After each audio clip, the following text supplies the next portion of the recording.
Good morning and welcome to Blendertainment. I'm your host, Andy Sullivan. Um, all the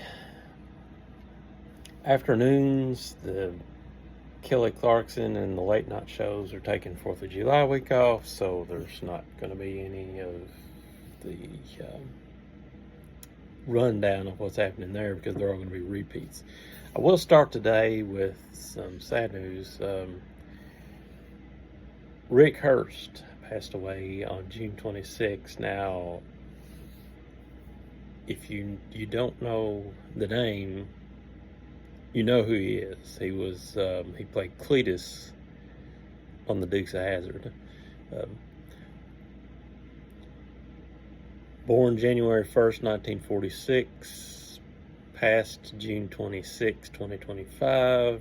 He was an American actor who portrayed Deputy Cletus Hogg, Boss Hogg's cousin, in the 1980 to 83 seasons of the Dukes of Hazzard, as well as the Dukes of Hazzard reunion in 1997 and the Dukes of Hazzard in Hollywood in 2000. Hurst also starred as Earl the Chef in the short-lived B. Arthur series Amanda's. I don't recall that series.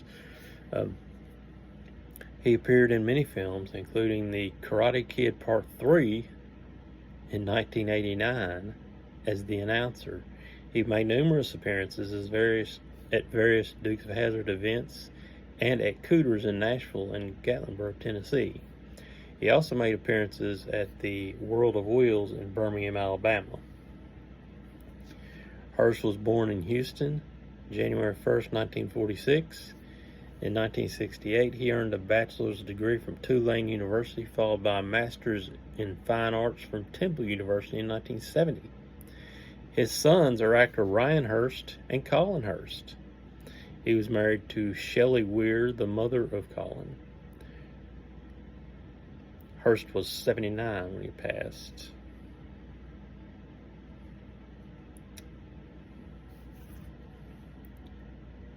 His filmography, Doris Day Show, Sanford and Son, pit part on Sanford and Son in 1972. Deputy Haney and the Partridge Family in 1972. Doris Day Show in 72. Bob Newhart Show, 72 to 78, as the maintenance man in a 73 episode called Motel. Love American Style, Kung Fu, Gunsmoke for an episode. He played Mayhew in the episode Kitty's Love Affair in 1973. Episode of Kojak, where he was credited as Richard Hurst in the episode Siege of Terror. Happy Days episode in 1974 called All the Way.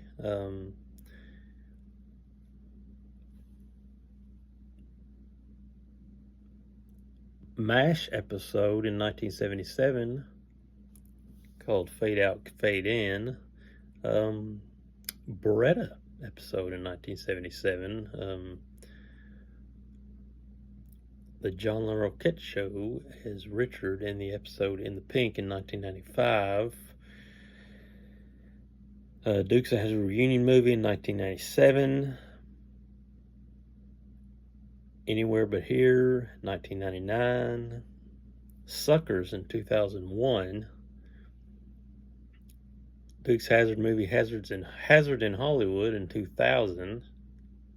He reprised Cletus. And his last role was Return of the Killer Shrews in 2012 as Harold Rock. So rest in peace, Richard Hurst.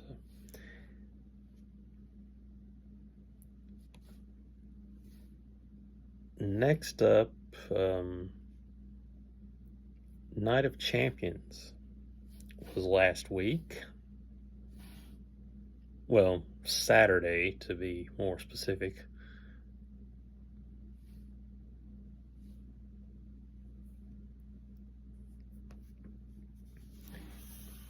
And, well, John Cena's still the WWE champion. The match ended as most John Cena matches do now, that he's a heel, and in controversy. We saw interference from, let's see, Seth Rollins came down with his briefcase, teased a cash in. Seth's crew came down and laid hands on Punk and Cena. And then here came Sami Zayn and Penta. And that will result in tonight on Raw, Sami Zayn and Penta getting beat down by Bronson Reed and Braun Breaker, who I think they should team up and call the Bronze. If they were French, they could be LeBron. Get it? LeBron. Okay. Yeah. So, Punk did not win the championship. Cena retained, but I don't think it's over. I think, okay. King of the Ring finals, Cody Rhodes beat Randy Orton to become King of the Ring, which means you get a title shot at SummerSlam. You think for a second, oh, it's going to be a one-on-one match, but what if it's not?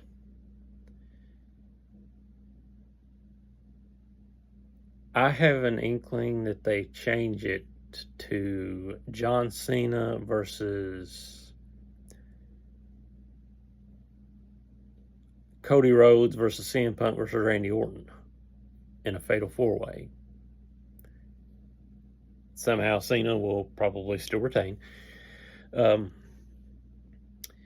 of the Ring, Asuka and Jade Cargill. Well, let's see. Asuka defeated Alexa Bliss in the semis, setting the stage for a showdown against Cargill, who defeated Roxanne Perez in her semi.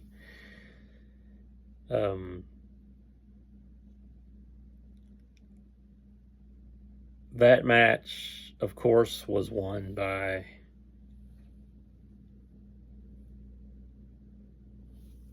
Jade. So now we're going to have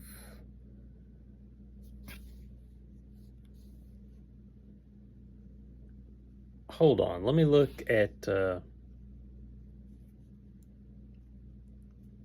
I am on the wrong page. I am not on the results page. Okay, here we are.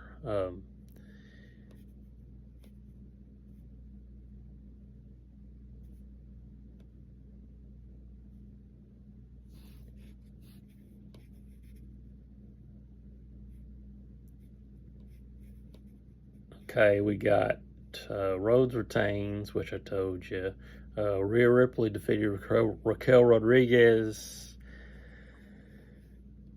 Tonight there will be Night of Champions. Tonight there will be Evolution 2 news on Raw. I fully expect Rhea Ripley to get a title shot at Night of Champions against Io.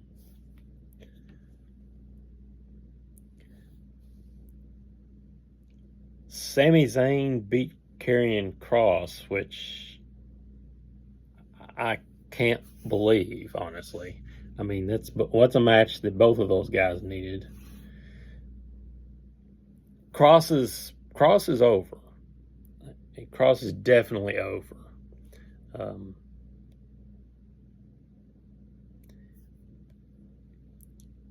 U.S. title, Jacob Fatu losing the title to Solo Sikoa. Reason that he lost the title, the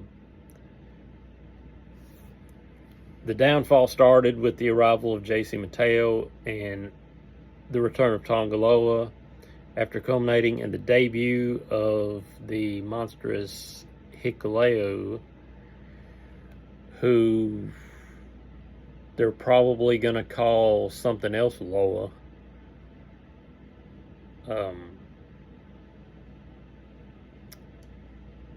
Hung Loa. Okay, yeah, that's low hanging fruit. So Solo Sikoa wins the United States title against Jacob Fatu in a fairly solid C+ match.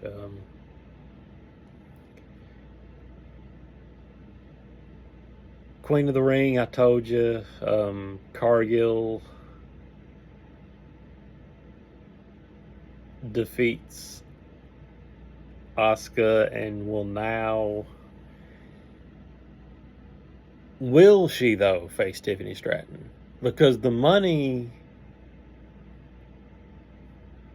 feud is Cargill versus Naomi. After, the whole Naomi pushed Cargill off of a building onto a car. I think that the money is Jade Cargill versus Naomi at SummerSlam for the title, meaning that Naomi would have to cash in on Stratton pretty soon. And I think Naomi will win the title via assistance, whether wanted or not, from Nia Jax, because last week her and Nia had the last man standing match for the women's title on SmackDown that Tiffany won. So yeah, I think whether it's needed, whether it's wanted collusion or not, I think at some point Naomi's going to cash in and win the title. I figured it might have happened last week during that last woman standing, but did not happen, but it will. It's coming. Let's see, I said John Cena retained successfully.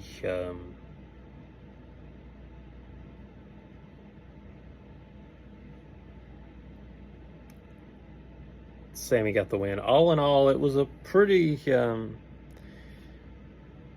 decent show. I mean, you got your people online that bitch, moan, and complain, but they do that about anything. So, people are going to complain about anything.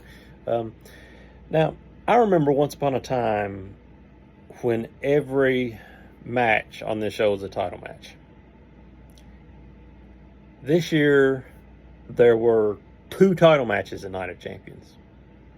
2. Not very many. It's you're getting to the bare minimum of being able to call your event Night of Champions when you only have 2 matches, 2 title matches.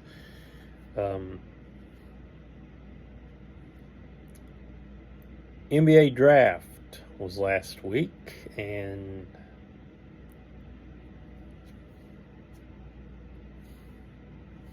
Cat's in the draft. Let me Google this up here.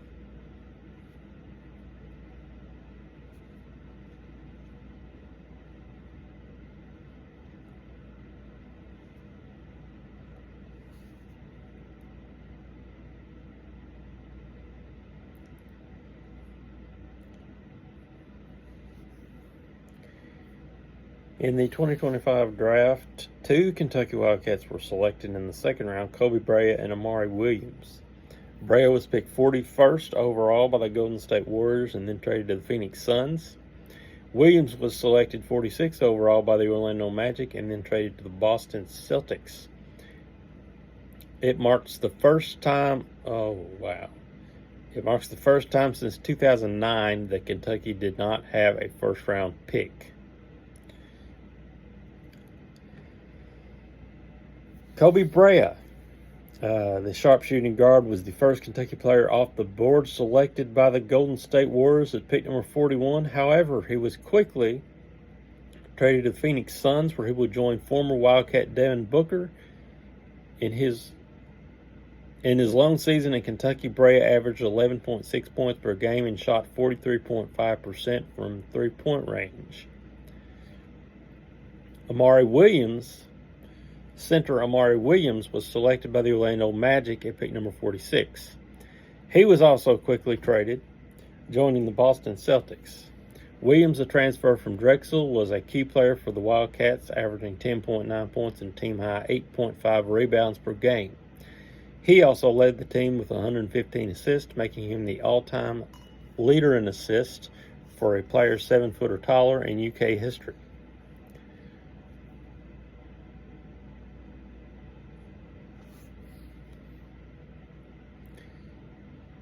While these two were drafted, other former Kentucky players were not selected but have signed deals with NBA teams.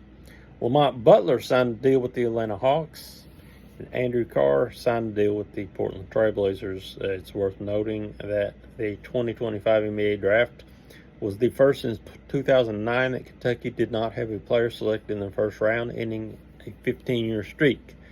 The Wildcats did, however, extend their streak of having at least one player selected in the NBA draft to 18 consecutive seasons. Of course, the top pick was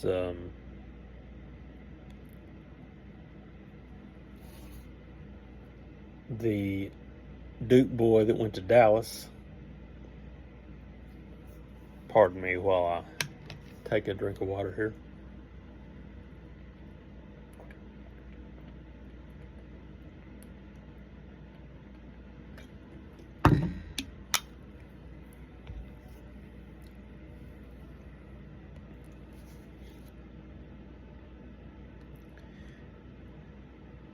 Okay, now next,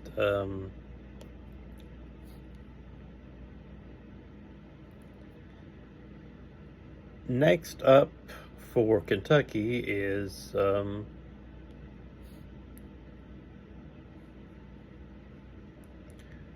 La Familia.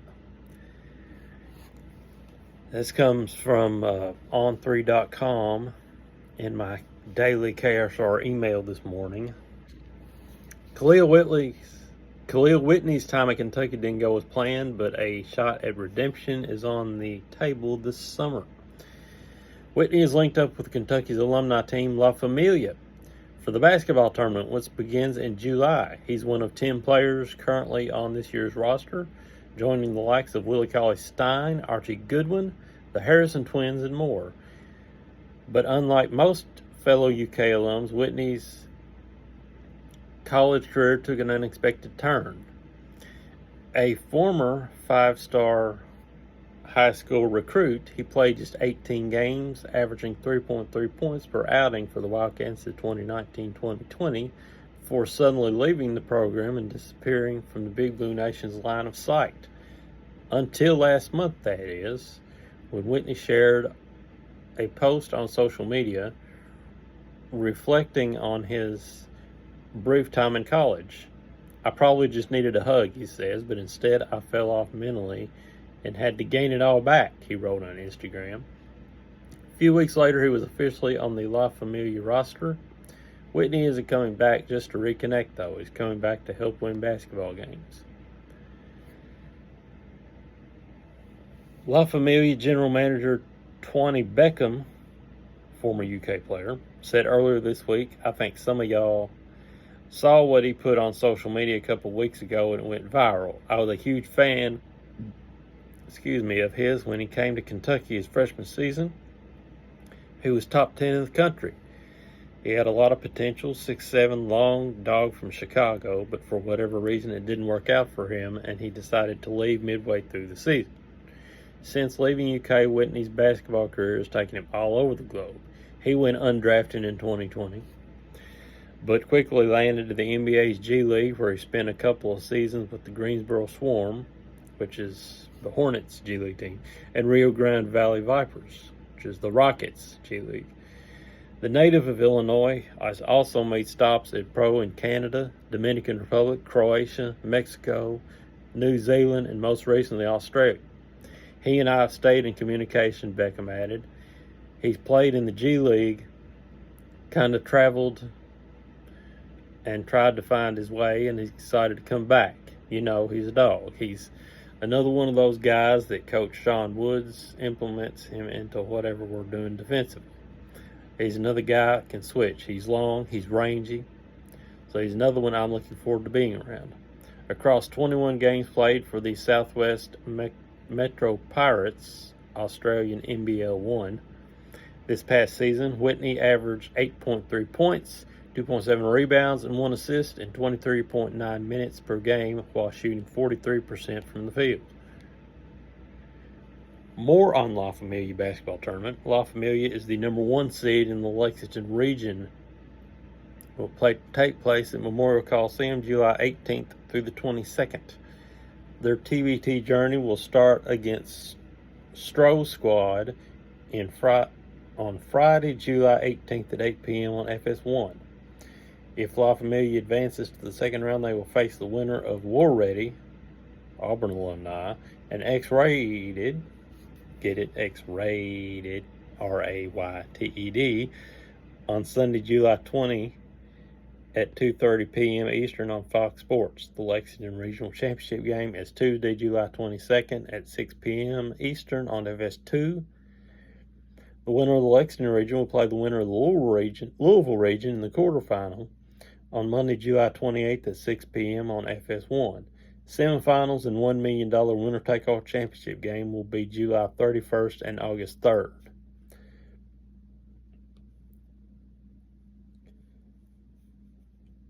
One seed, La Familia. 2 seed, Eberlin Drive. 3 seed, Duncan Dogs, Louisiana Tech alumni. 4 seed, War Ready, Auburn alumni. 5 seed, X-Rated. 6 seed, Tampa Bay Pickup Basketball. 7 seed, Richards Elite. And 8 seed, Stroh Squad. And if you want to see where if you want to see the brackets, go on my Twitter at Andy Sullivan 12.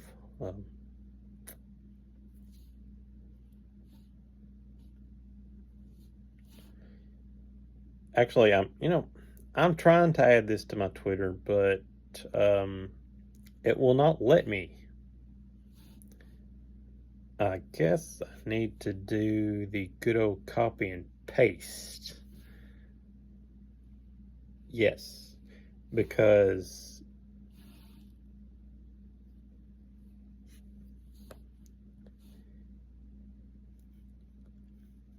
and again,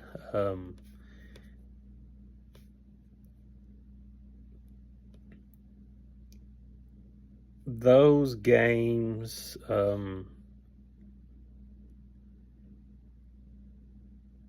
begin on July 18th. You have to excuse me. I'm fielding I'm fielding text as I write this.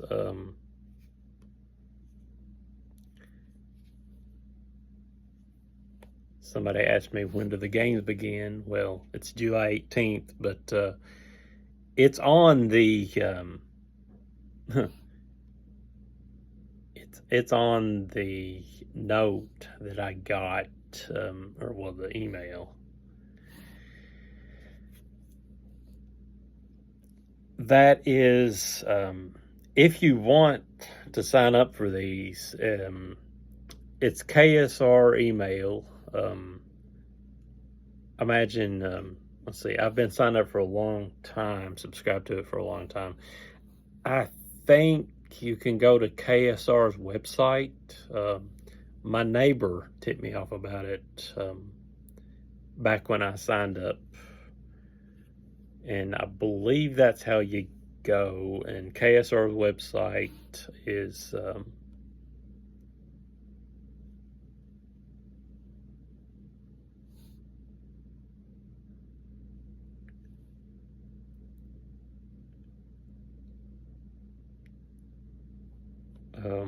well, I said KSR.com, but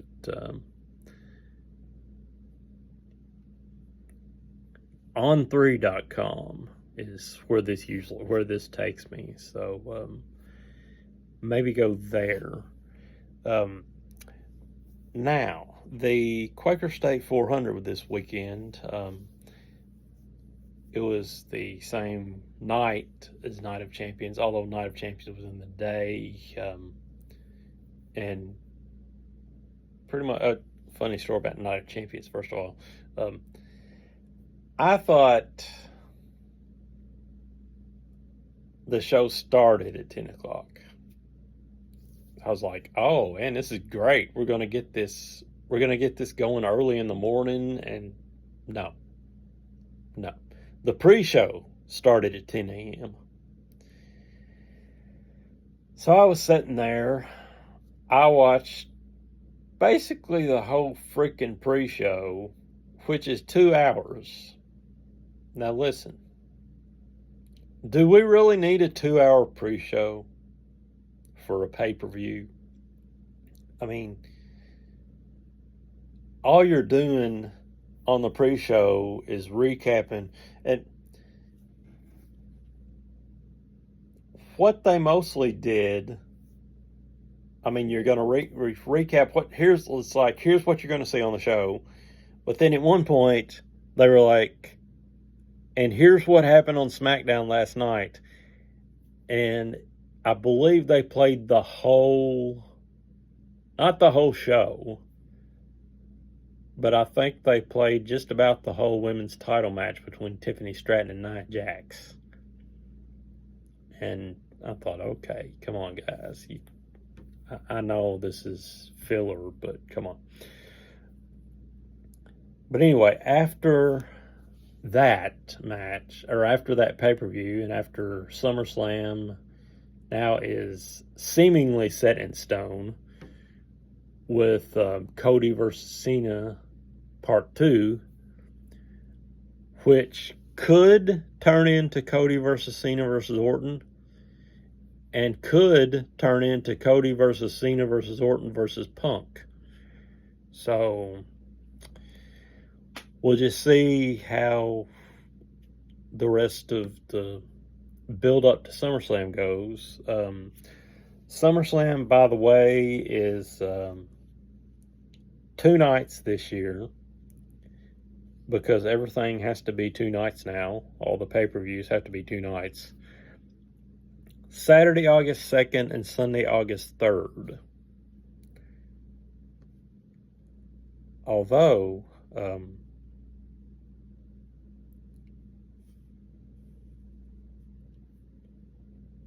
since there are 2 nights, since they shifted to two night pay-per-views,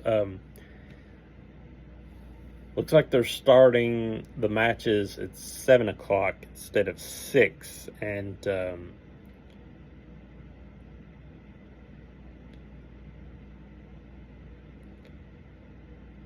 it looks like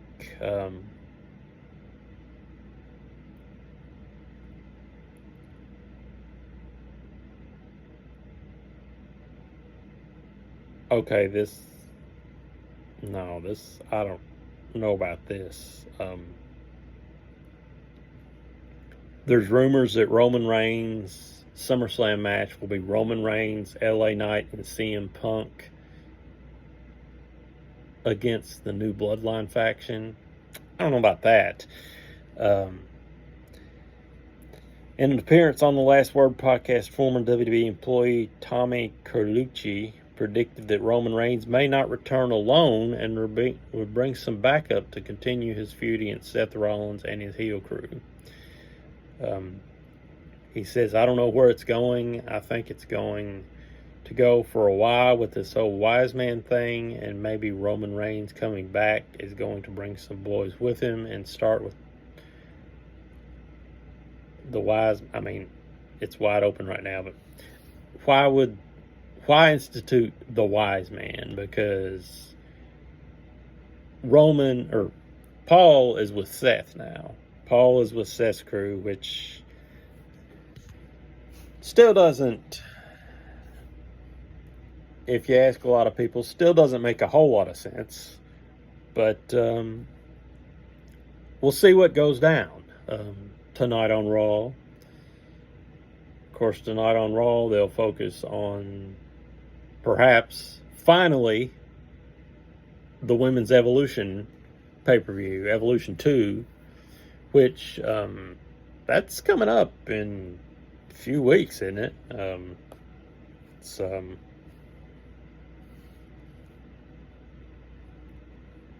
on, let me Google this.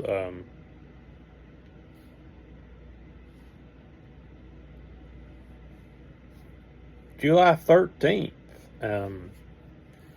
Guys, that's that's coming up, and you have no matches announced. July 13th is on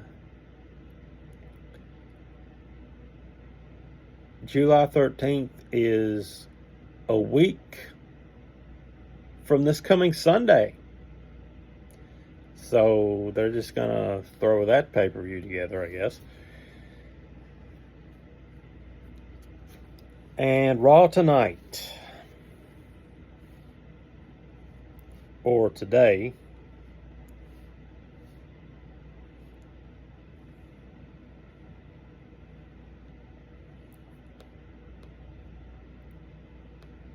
is Monday Night Raw is live tonight from the PPG Paints Arena in Pittsburgh with a special start time of 6 p.m. Eastern, 3 p.m. Pacific on Netflix. And Rhea Ripley is set to kick off the show. The Nightmare is a little banged up after her hellacious street fight with Cal Rodriguez Saturday night. But with Evolution just 2 weeks away, now is not the time for her to rest if she wants to get in position for a shot at Io Sky. Will the challenge officially be laid down tonight? Yes. Yes, it will. The reigning World Heavyweight Champion will also be in the house tonight, as Gunther has another message to deliver to Goldberg, whom he will face at Saturday night's main event. The ring general has already vowed to kill the legend of the once unstoppable WCW World Heavyweight Champion when they meet at Saturday night's main event. What more is left to say, we'll find out tonight. And as far as that match goes, I don't think it needs to go very long.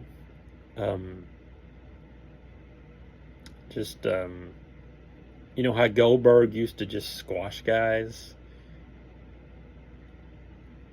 I think the table should be turned. I think Gunther should squash Goldberg. I don't know if it's gonna, but what announcement do Adam Pearce and Nick Aldis have planned tonight on Raw? Or today on Raw?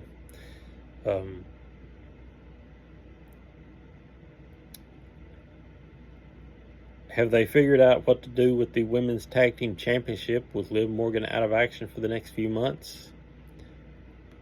Only time will tell. There will be a WWE World Tag Team Championship match tonight, however. You know those teams that always go at it seemingly every other week? Well, they're going to have at it again tonight, as the New Day defend the tag team titles against Judgment Day's Finn Balor and JD McDonough.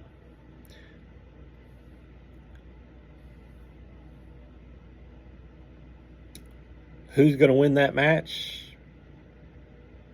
New Day. Come on.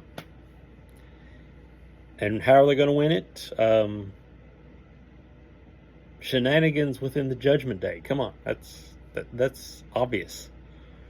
Sami Zayn and Penta versus Braun Breaker and Bronson Reed. Come on. Bronson Reed's going to tsunami Sami Zayn. Probably going to put him out of action until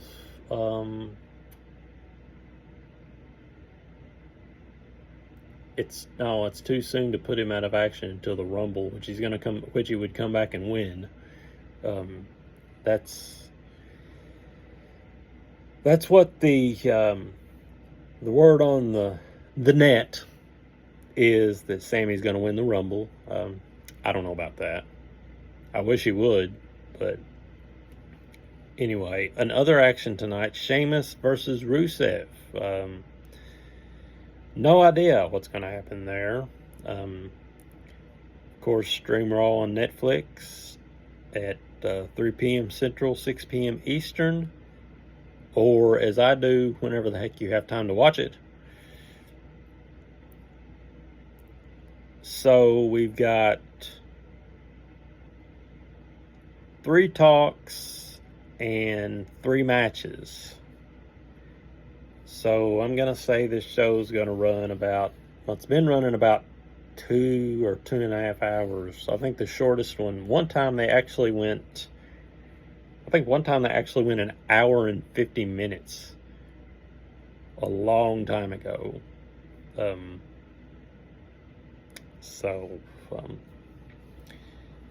going to say it about 2 or 2.5 hours. But anyway, that is that, and this closed with a little racing this week. The Atlanta Quaker State 400. I've still got a little PO'd about that, because the Quaker State 400 used to be in Kentucky. I don't even know if that I don't know even if that racing area is still existing. But anyway, yeah, they moved that to Atlanta. Sucks. But anyway, Stage 1, Austin Cindric won. Stage 2, Reddick and Chase Elliott won the final stage of his home track.